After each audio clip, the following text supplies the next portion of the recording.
Just before Jesus left earth, he said this to his disciples, recorded in Matthew chapter 28. Now the 11 disciples went to Galilee, to the mountain to which Jesus had directed them. When they saw him, they worshipped him, but some doubted. And Jesus came and said to them, all authority in heaven and on earth has been given to me. Go, therefore, and make disciples of all nations, baptizing them in the name of the Father and of the Son and of the Holy Spirit, and teaching them to obey everything that I have commanded you. And remember, I am with you always, to the end of the age. God always blesses the public reading of his inspired and his infallible word. The world is not going to be changed by Christians who are not willing to take risks. It's not going to be transformed if we lock ourselves away from the world and hide ourselves away in our gatherings and in our meetings. I went to one of our life groups, our small groups this week, and had the most wonderful conversation on Wednesday when one of the people there sitting upstairs in a checked shirt said, you know what? Sometimes we just need to do more dangerous church. We need to allow ourselves to be involved in a more dangerous approach to what it means to follow Jesus. It can be too safe. It can be too tame. It can be too predictable. But God is never tame, and he is never safe, and he is never predictable. He always has something else to show us. He always has something else to lead us into. Take a little look at this fantastic little video, which is an advertisement for Apple. Not apples, but Apple. There is sound with this again.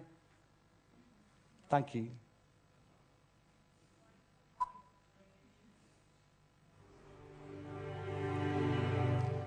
Here's to the crazy ones, the misfits, the rebels, the troublemakers, the round pegs in the square holes, the ones who see things differently.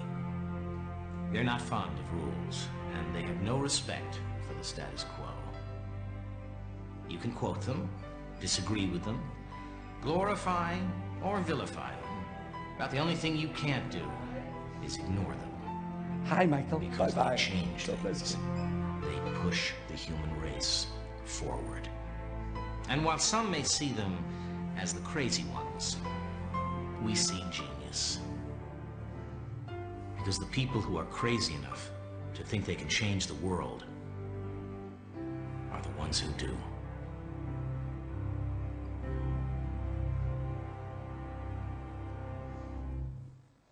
It's a challenge, isn't it, to think about how we might be engaged in looking at doing church and being God's people differently. God has this most remarkable knack of using very unusual people. People that can be difficult, awkward, demanding, obstinate, unmoving, who capture a vision of something and won't let go. This church has been full of them over the years. Think of some of the folk that have pushed us and prodded us. People that chaired in the Mission Council like Terry Cox or Duncan Stott. Men and women who were willing to push into new territory like Ruth Giesner or Margaret Holland. Folk that just kept saying, we have to look again, we have to think again, we have to try again. We have to imagine what church might look like and how we might reach people. Thank God for you. Thank God for that obstinacy that says we have to try something else. So what are we going to do now in the 21st century as a community of followers of Jesus? How are we going to reach this world? A world that sees billions of people still not knowing Jesus. Maybe that's too big for you. Well, what about this nation, 70 million people? Well, maybe that's too big. What about our county, Buckinghamshire? Maybe that's still too big. Well, what about where you live? The street that you live in, the people that you go to work with, the families that you and I are part of. What can we do to reach them and share with them the love of Jesus Christ evidenced in our lives? How can we help them know that they matter, that God cares about them, that he has a purpose for them and a meaning for their lives? I want us over the next 10 to 15 years as a church family to engage again and again and again with what it means to be the people of God sent into the world to bear his light and to demonstrate to those around us that God can use anyone in any set of circumstances, and that it's not just those that stand in pulpits or those that stand on platforms or those that go to theology college that are called, that all of us are called. Every person who is a follower of Jesus Christ has a purpose and a destiny and a meaning and a significance that they can contribute. And that includes you and me. Together, working shoulder to shoulder and worshiping side by side for the glory of God and for the advancement of his kingdom. Take a look at this. This is the missional church. Simple. In the past, churches have spent large amounts of resources to construct the most attractive places imaginable for the community in which they were situated. Great music, compelling teaching, and a host of programs designed to gather people together were the staple of such church communities. Anyone who wanted to come was welcome, and church members were encouraged to invite their friends and neighbors. Generally, people had a pleasant experience. The people who came and were cared for seemed relatively similar. Education, income, pastimes, race, struggles, and histories seemed to be almost identical. Eventually, someone asked the question, what about all the people who aren't like us, but who live around us? Well, why aren't they here too? In response, the church increased its marketing budget, direct mailing the community, taking out ads in local papers, buying radio time, releasing a fresh web page, and offering to host the world's greatest event. The church was determined to be the center of everything great that happened in the community. Church members began to rely on the church to do the work of conveying God's story in the world. If someone could be brought to an event, they could hear about Jesus from a professional teacher. Inviting people became synonymous with evangelism. The missional church, on the other hand, empowers its members to be the church in the community. The church trains, resources, encourages, and challenges its people to live out the good news in their community with those who would otherwise be suspicious of a church and its marketing efforts.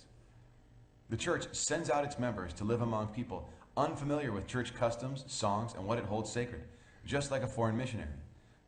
The missional church recognizes then that every believer embodies the life of the church in their neighborhood, in their school, or at their place of work.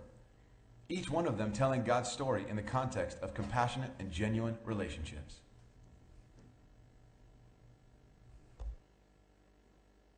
It's not very complicated, and yet it is deeply important.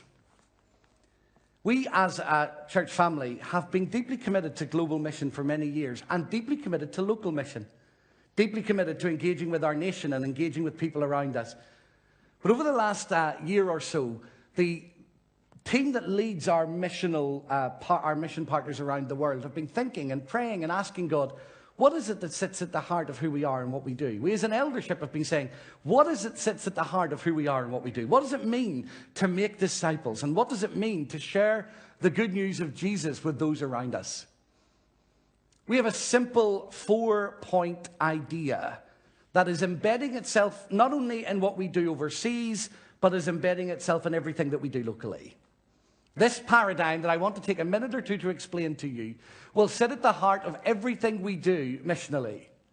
It'll sit at the heart of how we run the Bread House, our coffee shop, how we run Unique Like You with Fiona in the Helm, our pottery shop, how we engage with youth and children and families, how we engage in other parts of the world, in Senegal or in West Africa, or supporting the Reynolds in America, or working in the Middle East, or working with Bible translation. Whatever it is we do, wherever it is we do it, we want these 4 simple ideas to sit at the heart of all that we are as we seek to live out the missional life of Jesus. You as a teacher, as a doctor, as a lawyer, as a company director, as a stay-at-home mum, as a granddad, as a granny, whoever you are, wherever you are, whatever you do, we are going to give ourselves to enabling you and equipping you and resourcing you in these 4 areas. We want to first of all understand that to be people of good news is to be people of prayer. God needs us to talk to him about the challenges that we face. We're not going to see our communities or our families changed in our own strength. We've got to learn the power and the beauty of praying. We're also people of proclamation. The Bible makes it extremely clear that we have as Christians a responsibility to share with words the good news of Jesus Christ. To explain the reason for the hope that we have, but to do so with gentleness and respect. How would you do if somebody said to you at work, "Why are you a Christian? What is it you Christians believe?" And you might say, "Nobody would ever ask me that." They do, you know. How do I become a Christian? Could you tell them? What's happened to you in your life since Jesus Christ entered it? Do you have the vocabulary to explain the Christian faith? We want to help you with that. We want to give you confidence in this gospel. We want to encourage you to know that whether your children are 5 or 6 or 7 or 25 or 26 or 27 or you're 70 or 80 or 90, we can all do this. We can all learn what it is to talk about Jesus. Not pushing him down people's throats, not forcing him on people, but together as several hundred people, we can gossip the good news. We can declare the praises of God and explain to people who he is and what he has done for them and for us. Thirdly, we are committed to being people who are the presence of Jesus in a broken world. Wherever that brokenness is found, the people of God need to be present. Where is the brokenness in Chalfont St. Peter, in South Buckinghamshire, in your office? Where is the brokenness in Tanzania, in Uganda, in Senegal, in South Africa? Where is it in India or Pakistan? Where is it amongst refugees? Where is it in displaced people? Where is it this morning in Lebanon in the light of another suicide bombing? We as the people of God are called to be the presence of God with those who have nothing. To be the presence of God with those who are broken. To offer them advice through Christians Against Poverty. To provide ways of them getting food through the food bank. But to be the hands and the feet of Jesus at the point of need. And we are called to be a prophetic voice. To stand up and speak for those who cannot speak for themselves. How do we do that? In a world full of need, how are we going to focus this down? Why should that encourage or inspire you today? Over the years, our church has had a series of different commitments to mission across the world. At one point, and up until recently, it was working in the 1040 window and making sure that we were working with people who could raise up other folk. And those priorities have been fantastic. We're refining those priorities a little bit as we move forward. And we are committing ourselves as a church family in the missional purposes of God to celebrating mission in all of life. To enabling you to understand that you are a missionary when you love Jesus. That your work and where you are really matters and that God can really use you. But we're also committed to reaching the least evangelized or the most unreached people groups of the world. To working out where they are, and you would be surprised. One of them is in Spain. And working out how we can connect with people who have never heard of Jesus. Where are the mission partners that we can partner with? Where are the people called to spend their lives in these places? How can we stand with them? How could we raise up another generation to go? We're also committed to working with displaced people. Locally, regionally and nationally, this is going to become an important mission focus for us at Gold Hill.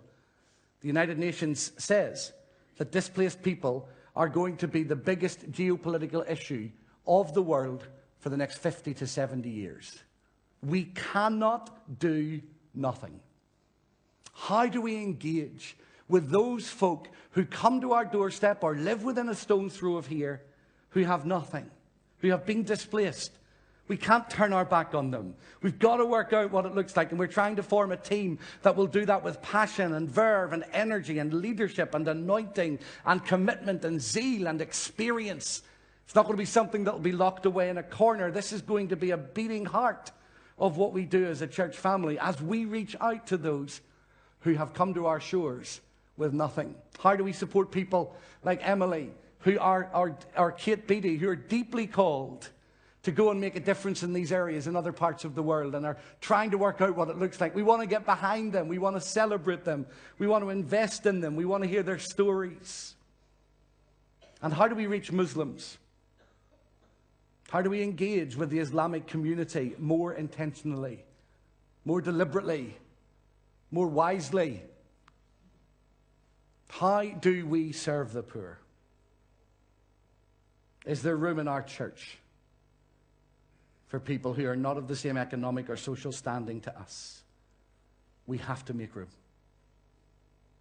We have to make room in our teaching. We have to make room in our gatherings. We have to make room in the way we understand what it means to be human and successful. And we're committed to doing that. And we're committed to partnering with local churches around the world and here in Chalfont St. Peter. I'm excited about what that might mean. Now, some of you will be wondering about these jolly balloons that have been in the way all morning. People saying, could you please move them? I can't see the screen. They were up here. They were down there. If they touch anything, they pop. People getting really stressed about them. I don't think the idea of having just professional missionaries that we send to be professional missionaries is going to cut it. Instead, there are great spheres in society, and you're already in them. Business, commerce, education, housing, healthcare, leisure, family, spirituality, arts and media, and on and on and on and on it goes. How do we enable you to shine for Christ there? Not to go into work with a Bible saying, right, who wants to become a Christian? Because I've got a 4-point plan and I'm going to lead you to Jesus this morning. But how do we help you to be the best doctor you can be? How do we help you to be the best nurse you can be? How do we encourage you to be the best teacher you can be to the glory of God? The best IT operator, the best finance manager, the best builder, the best granddad, the best granny, the best health visitor, the best sex advisor. How do we help you to do that? How do we give you tools so that your life can shine for the glory of God? That's what we're committed to across the next years. It's what we're investing in. It's what we're trying to work out how we can do. We're excited about it. We're passionate about it. In the local community and around the world, we're going to continue to support our mission partners. We're going to continue to invest in them.